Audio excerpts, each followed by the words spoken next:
आज हम second biopolymer start करेंगे लिपिड्स। आप लोगों को जैसे मैंने इंट्रोडक्शन में बताया था, चैप्टर नंबर 2 में आप लोगों ने 4 बायोपॉलीमर्स पढ़ने हैं। सबसे फर्स्ट कार्बोहाइड्रेट जो आप पहले पढ़ चुके हैं। आज सेकंड हम स्टार्ट कर रहे हैं लिपिड्स। लिपिड्स ग्रीक वर्ड लिपोस से ओरिजिनेट किया गया है एंड लिपोस मीन्स फैट।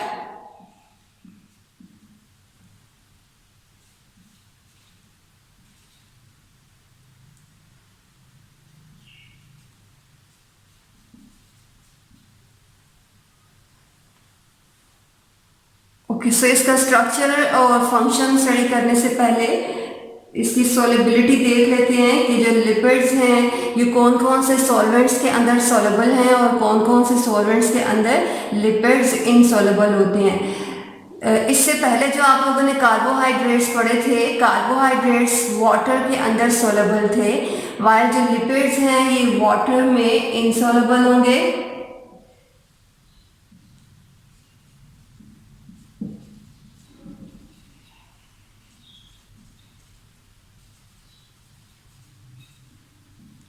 वाइल जितने भी ऑर्गेनिक सॉल्वेंट्स हैं, ऑर्गेनिक सॉल्वेंट्स की अगर एग्जांपल मैं यहाँ पे लिखूँ, वाटर में इनसॉल्युबल हैं और ऑर्गेनिक सॉल्वेंट्स में सॉल्युबल हैं। ऑर्गेनिक का मीनिंग आपको क्लियर हो जाना चाहिए, काफ़ी दफ़ा हम इसकी डिस्कशन कर चुके हैं। सो ऑर्गेनिक सॉल्वेंट्स में लिपिड्स सॉल्युबल हैं। ऑर्गेनिक सॉल्वेंट्स के यहाँ पे एग्जाम्पल लें तो बेंजीन,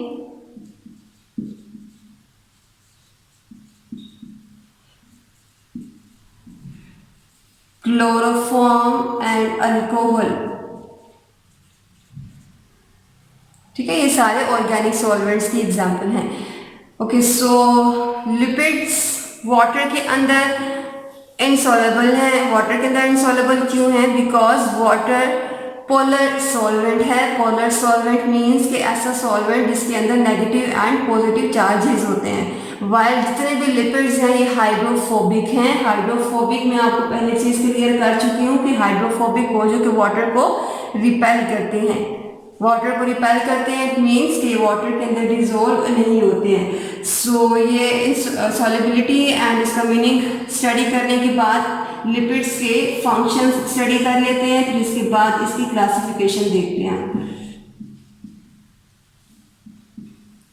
सबसे फर्स्ट फंक्शन जो लिपिड्स का है कि ये मेम्ब्रेन्स के कंपोनेंट हैं। जो सेल मेम्ब्रेन आप लोगों ने चैप्टर नंबर 4 में पढ़ी, तो मेम्ब्रेन का कंपोनेंट है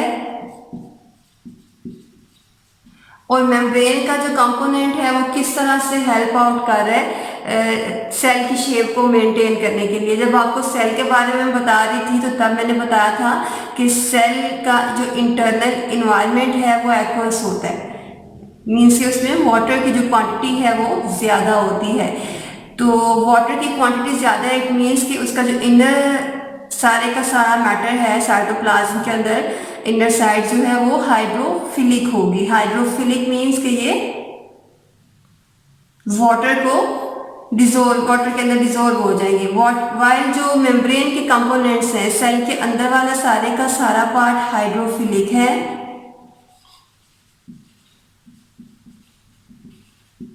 वाइल जो आउटर पोर्शन है, जो मेम्ब्रेन्स हैं, ये हाइड्रोफोबिक हैं। हाइड्रोफिलिक मैंने आपको पहले बताया हुआ है, वो जो वाटर को अट्रैक्ट करते हैं, वाटर के अंदर डिजोल्व हो जाते हैं। और हाइड्रोफोबिक वो जो कि वाटर को रिपेल करते हैं, ये वाटर के अंदर डिजोल्व नहीं होते। ओके, सो सेल का जो इनर पोर्शन है ये सारे का सारा हाइड्रोफिलिक है, बाहरी वाली जो बाउंड्री है ये हाइड्रोफोबिक है। अगर ये बाउंड्री भी हाइड्रोफिलिक होती तो जो सेल की शेप है वो सेल की शेप मेंटेन नहीं रहनी थी, बिकॉज दोनों ने हाइड्रोफिलिक होना था, इनर इन्वायरमेंट में भी और सेल की मेम्ब्रेन में भी। तो अगर ये हाइड्रोफोबिक ना होता तो सेल की जो शेप है वो डिस्ट्रॉय हो जानी थी। तो सेल की शेप को मेंटेन करने के लिए उसको रैप किया गया हाइड्रोफोबिक से, सो डैट ये दोनों एक दूसरे के अंदर मिक्स ना हो जाए और सेल की शेप मेंटेन रहे। सेकेंड फंक्शन मेम्ब्रेन के कंपोनेंट्स के बाद जो लिपिड्स हमें प्रोवाइड कर रहे हैं वो एनर्जी है।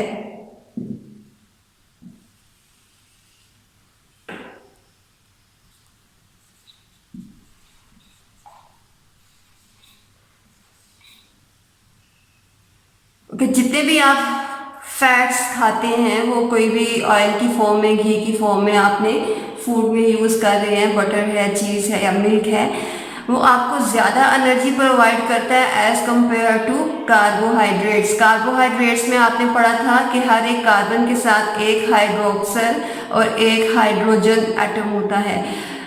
कार्बन और हाइड्रोजन का ये वाला जो बॉन्ड ब्रेक डाउन जब होगा तो ये ज़्यादा एनर्जी रिलीज होगा। ब्रेक डाउन हो रहा है तो इट मीन्स कि ये कैटाबोलिज्म हो रहा है और कैटाबोलिज्म में एनर्जी रिलीज होती है। ये जो एनर्जी रिलीज होगी वो हम अपनी एक्टिविटीज़ करने के लिए, अपनी बॉडी के डिफरेंट फंक्शंस करने के लिए यूटिलाइज करते हैं।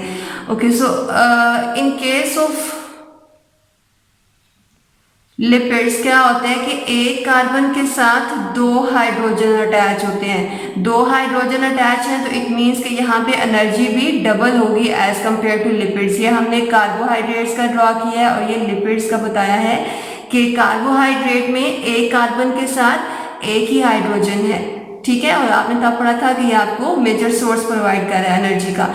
तो यहाँ पे अगर दो हाइड्रोजन अटैच हो गए तो ऑब्वियसली फिर कार्बन के कंपैरिजन में जो लिपिड्स हैं ये आपको डबल एनर्जी दे रहे हैं, बिकॉज जब दो बॉन्ड्स यहाँ से ब्रेक डाउन होंगे तो डबल एनर्जी रिलीज होगी as compare to carbohydrates.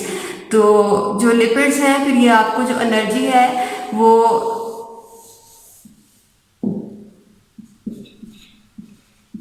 Double energy provide करते हैं एज कंपेयर टू कार्बोहाइड्रेट्स, ठीक है। ओके, डबल एनर्जी प्रोवाइड करते हैं या ज़्यादा एनर्जी प्रोवाइड करते हैं कार्बोहाइड्रेट्स की। उसकी रीज़न भी मैंने आपको बता दी कि इसमें दो हाइड्रोजन के एटम्स अटैच होंगे एक कार्बन के साथ। सो एनर्जी भी एज कंपेयर टू कार्बोहाइड्रेट्स ये ज़्यादा अमाउंट में रिलीज करेंगे, जिसे हम यूटिलाइज करेंगे अपनी एक्टिविटीज़ के लिए। थर्ड फंक्शन जो कि लिपिड्स हमारी बॉडी के अंदर रोल प्ले कर रहे हैं वो है प्रोटेक्शन।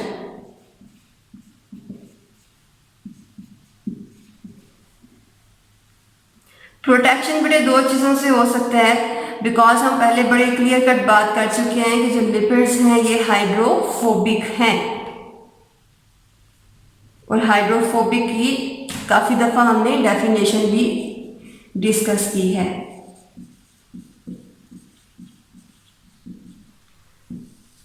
ठीक है, वाटर रिपेलेंट, जो वाटर को रिपेल करते हैं, वाटर को डिजोल्व नहीं करते, उसके अंदर डिजोल्व नहीं होते। ओके, सो यही हाइड्रोफोबिक जो नेचर है लिपिड्स की, कार्बोहाइड्रेट्स हाइड्रोफिलिक थे, ये दोनों चीज़ें आपने कंफ्यूज नहीं करनी है। लिपिड्स हाइड्रोफोबिक हैं। ओके, सो जो प्रोटेक्शन है वो हाइड्रोफोबिक नेचर किस तरह से हेल्प कर रही है और किस चीज़ से प्रोटेक्शन हमें प्रोवाइड कर रही है। सबसे फर्स्ट जो चीज़ आप लिखोगे वो है कि lipids as a insulator work करते हैं।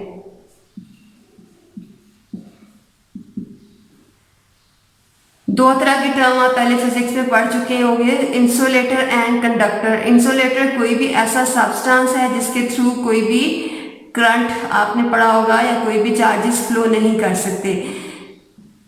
इंसुलेटर जिसके थ्रू कोई भी चार्जेस या कोई भी जो मॉलिक्यूल है वो फ्लो नहीं कर सकते, उसके लिए आप इंसुलेटर की टर्म यूज करते हो। वाइल कंडक्टर वो सब्सटेंस है जिसके थ्रू हीट पास कर सकती है या फिर आप कह सकते हो कि ये चार्जेस पास कर सकते हैं, जो कि आपने फिजिक्स में टर्म पढ़ी थी। तो अभी यहाँ पे हमने बोला कि lipids as a insulator work कर रहे हैं। इंसुलेटर वर्क कर रहे हैं, इट मीन्स कि ये एज अ बैरियर वर्क करेंगे, किसी भी हीट को अपने थ्रू पास नहीं होने देंगे। अगर पास होने देता है तो वो कंडक्टर है, अगर नहीं होने देता तो वो इंसुलेटर है।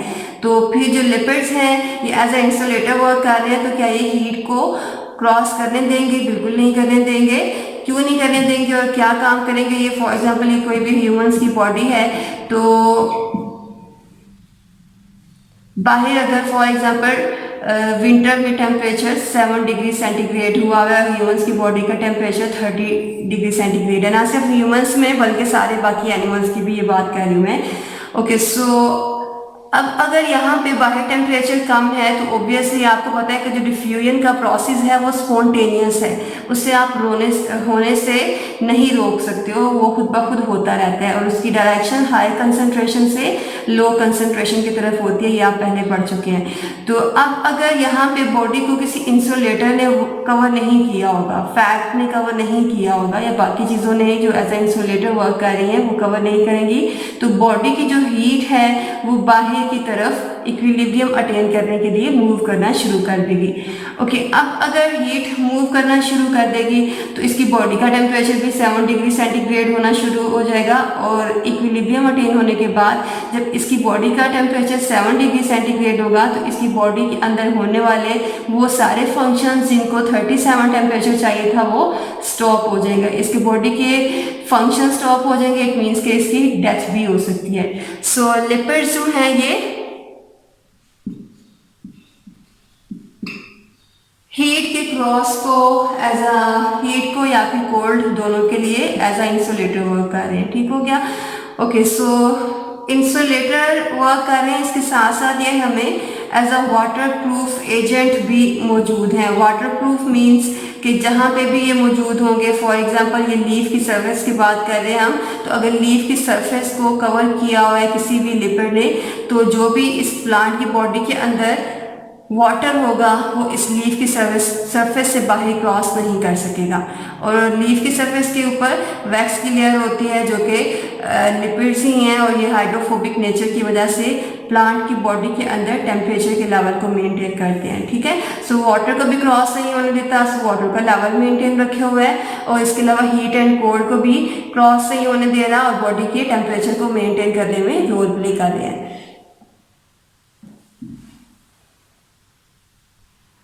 इंट्रोडक्शन के बाद लिपिड्स की क्लासिफिकेशन स्टडी कर लेते हैं। फर्स्ट जो ग्रुप हम स्टडी करेंगे लिपिड्स की क्लासिफिकेशन में वो है एसाइल ग्लिसरोल्स। एसाइल ग्लिसरोल दो चीज़ों से मिलकर बेटे बना हुआ है। First is glycerol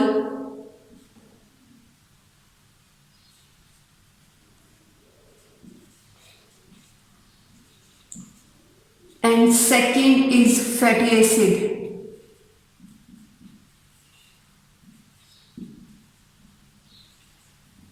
glycerol alcohol है, और अल्कोहल का अगर फंक्शनल ग्रुप या जनरल फॉर्मूला हम लिखें तो आर चेन और उसके साथ एक हाइड्रोक्सिल ग्रुप।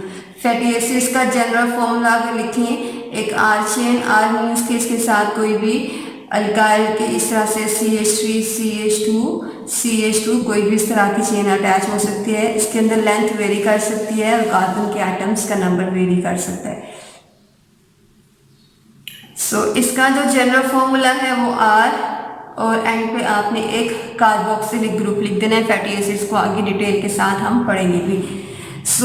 एसाइल ग्लिसरॉल्स में फिर बेसिकली क्या होता है कि अल्कोहल और फैटी एसिड्स कंबाइन करेंगे। तो एसाइल ग्लिसरॉल की डेफिनेशन अगर हम केमिकली इसको डिफाइन भी करना चाहें तो इसकी डेफिनेशन आप इस तरह से लिख सकते हो कि ये फैटी एसिड्स और अल्कोहल के ईस्टर्स हैं।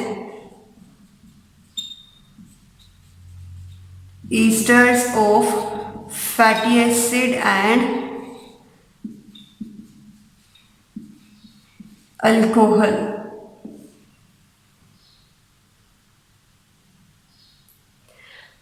ओके, नाउ ईस्टर क्या है, और ईस्टर एक लिंकेज है। लिंकेज के लिए जनरल फॉर्मूला उसका मैं लिखवा देती हूँ। एक आर चेन के साथ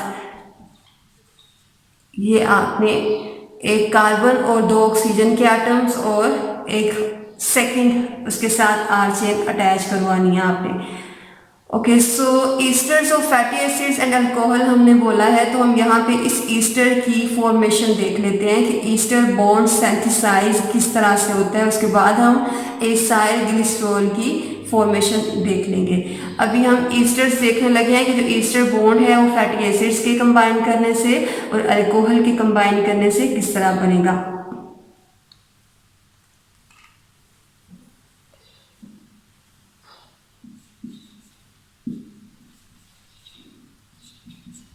ओके, ये फैटी एसिड का जनरल फॉर्मूला अगर आप इसकी कोई एग्जांपल लिखना चाहते हैं तो ये एसिटिक एसिड मैंने CH3 COOH ओपन करके इसका फॉर्मूला लिख दिया। ओके, इसके बाद ये एक आपका एसिड, फैटी एसिड, और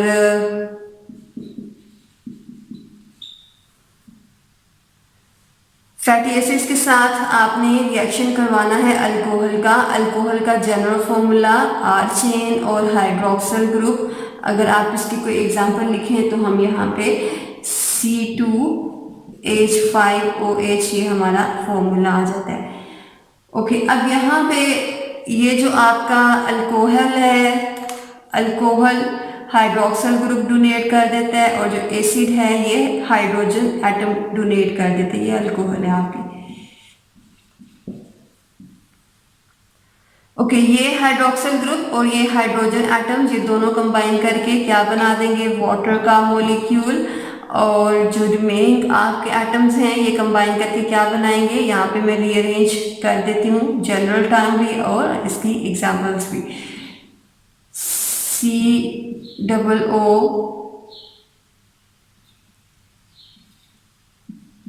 ये इसका जनरल है। आपका यहाँ से हाइड्रोजन रिमूव हो गया और यहाँ से हाइड्रोक्सिल, बाकी सारे एटम्स को आपने रीअरेंज करके लिख दिया। इसी तरह से इस एग्जांपल को अगर हम लिखें तो आप कैसे लिखोगे, CH3 C double bond O, oxygen, ये हाइड्रोजन ने वाटर बना दिया है, तो बाकी आपके पास कौन कौन से है एटम, C2H5। ओके, अब एक जनरल टर्म के अंदर और इस एग्जांपल के अंदर जो आपके ये सेंटर में एक कार्बन और 2 ऑक्सीजन के एटम्स हैं, ये ईस्टर बॉन्ड हैं, ठीक है। और दोनों साइड्स पे आर चेन्स हो सकती हैं। आर चेन मीन्स के ये जो आपने अटैच करवाया इसके साथ और भी कार्बन एटम्स अटैच हो सकते हैं, लेकिन यहाँ पे हमने इसकी एग्जांपल ली सबसे स्मॉलेस्ट और सिंपल मॉलिक्यूल की। सो ये आपका ईस्टर बॉन्ड है। तो अगर आपको ईस्टर बॉन्ड की या ईस्टर कंपाउंड की डेफिनेशन आती है तो ईस्टर कंपाउंड की डेफिनेशन के अंदर फिर आप क्या लिखोगे कि अल्कोहल और एसिड के केमिकल रिएक्शन के बाद जो आपको कंपाउंड मिलता है और वाटर का मॉलिक्यूल रिलीज होता है जिसमें, ठीक है, कोई भी ऐसा कंपाउंड जो कि अल्कोहल एंड फैटी एसिड्स के रिएक्शन से प्रोड्यूस हुआ है उसे आप ईस्टर बोलेंगे, और इस रिएक्शन में एक वाटर का मॉलिक्यूल भी रिलीज आउट होता है। ठीक हो गया, ये आपकी ईस्टर की डेफिनेशन है और ये आपको शॉर्ट क्वेश्चन में आ भी सकती है। ओके, अब ये तो हमने देख लिया कि ईस्टर्स और fatty acids and alcohol, Easter के अंदर ये वाला आपका फंक्शनल ग्रुप होना चाहिए। हमारा बेसिकली क्लासिफिकेशन एसाइल ग्लिसरॉल है। एसाइल ग्लिसरॉल के अंदर ईस्टर की टर्म यूज़ की हुई है और उसकी डेफिनेशन आपकी बुक में भी गिवन है, या आपको शॉर्ट क्वेश्चन में आ सकती है, सो हमने यहाँ पे एक्सप्लेन भी कर लिया। सो एसाइल ग्लिसरॉल पे आते हैं कि एसाइल ग्लिसरॉल में ग्लिसरॉल और फैटी एसिड्स किस तरह से कंबाइन करते हैं। एसाइल ग्लिसरॉल के लिए सबसे पहले हमें एक ग्लिसरॉल का मॉलिक्यूल ड्रॉ करना है। ग्लिसरॉल का मॉलिक्यूल जब आप ड्रॉ करेंगे तो उसमें आपने 3 कार्बन एटम्स इस तरह से लिखने हैं, और बिकॉज ग्लिसरॉल एक अल्कोहल है तो ऑब्वियसली फिर उसका ये फंक्शनल ग्रुप अल्कोहल भी आप उसके साथ लिखेंगे।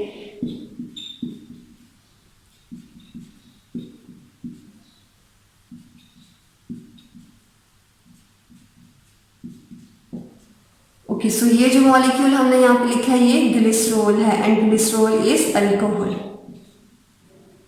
इस ग्लिसरॉल के साथ आपने फैटी एसिड्स के रिएक्शन करवाने हैं। फैटी एसिड्स की मैं जनरल टर्म यहाँ पे लिख रही हूँ, और 3 फैटी एसिड्स आप रिएक्शन करवाओगे इसके साथ।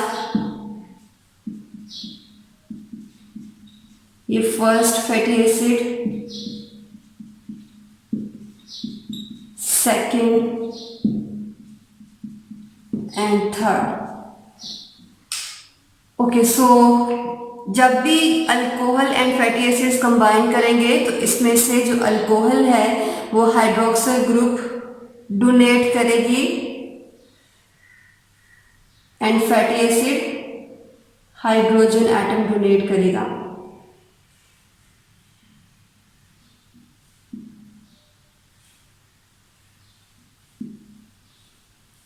सो यहाँ पे कितने वाटर के मॉलिक्यूल रिलीज हो रहे हैं, यहाँ पे मैंने 3 हाईलाइट किए हैं, तो 3 ही वाटर के मॉलिक्यूल रिलीज आउट होंगे, और जो रिमेनिंग एटम्स हैं ये कंबाइन करके क्या कंपाउंड बनाएंगे वो हम देख लेते हैं।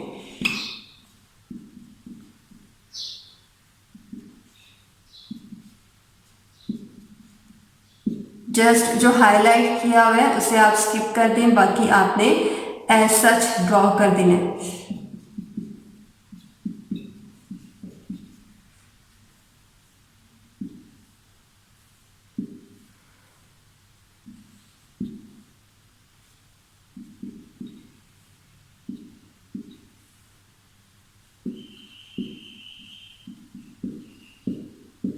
ओके, सो ये आपके पास जो कंपाउंड आया है ये एक एसाइल ग्लिसरॉल है। एसाइल ग्लिसरॉल मीन्स कि आपने ग्लिसरॉल का रिएक्शन करवाया है किसके साथ, फैटी एसिड्स के साथ।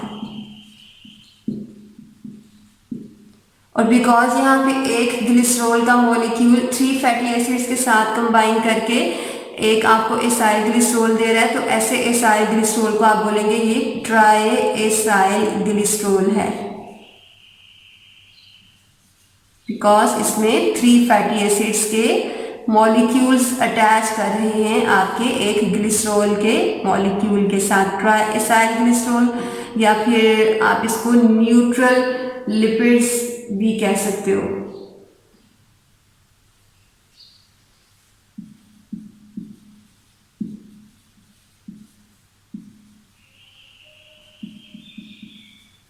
थर्ड नेम जो आप इसके लिए यूज कर सकते हैं वो ट्राई ग्लिसराइड है।